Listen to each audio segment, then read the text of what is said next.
السلام علیکم، کیسے ہیں آپ سب؟ آئی ہوپ کہ آپ سب ٹھیک ہوں گے۔ آج میں آپ کے ساتھ شیئر کروں گی سیدنا امام زین العابدین رضی اللہ عنہ کے خوبصورت ترین اقوال۔ تو چلیے ویڈیو کو سٹارٹ کرتے ہیں۔ آپ رضی اللہ عنہ فرماتے ہیں کہ کچھ لوگ خوف سے اللہ کی عبادت کرتے ہیں، یہ غلاموں کی عبادت ہے۔ کچھ جنت میں جانے کے طمع میں عبادت کرتے ہیں، یہ تاجروں کی عبادت ہے۔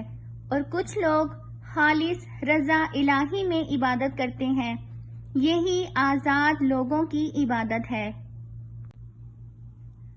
آپ رضی اللہ عنہ کی وفات کے بعد اہل مدینہ کہتے تھے کہ خفیہ خیرات حضرت زین العابدین کے دم سے تھی۔ سائلین کا بڑا احترام کرتے تھے، جب کوئی سائل آتا تو فرماتے، میرے توشہ کو آخرت کی طرف سے لے جانے والے مرحبا، پھر اس کا استقبال کرتے، سائل کو خود اٹھ کر دیتے اور فرماتے تھے، صدقات سائل کے ہاتھوں میں جانے سے پہلے اللہ کے ہاتھ میں جاتے ہیں۔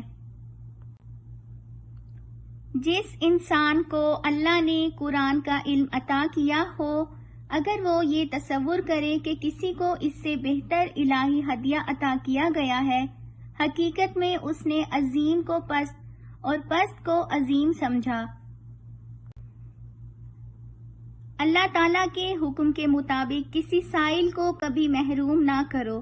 مفلسوں اور حاجت مندوں کی مدد اس طرح کرو کہ کسی کو پتہ بھی نہ چلے۔ خدا کی بارگاہ میں 2 قطروں کے علاوہ کوئی اور قطرہ محبوب نہیں۔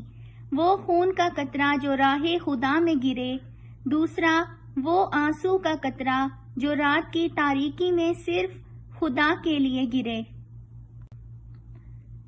جو آتش جہنم سے ڈرے گا وہ خدا سے اپنے گناہوں کے بارے میں جلد توبہ کرے گا اور حرام کاموں کے ارتکاب سے بچے گا۔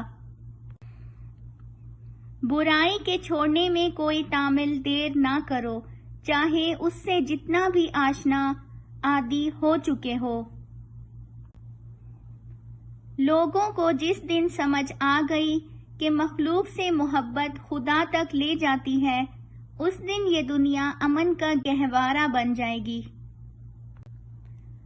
آئی ہوپ کہ آپ کو آج کی میری یہ ویڈیو اچھی لگی ہوگی، تو چینل کو سبسکرائب کر لیں۔ ملتے ہیں نیکسٹ ویڈیو میں۔ ٹل دین اللہ حافظ۔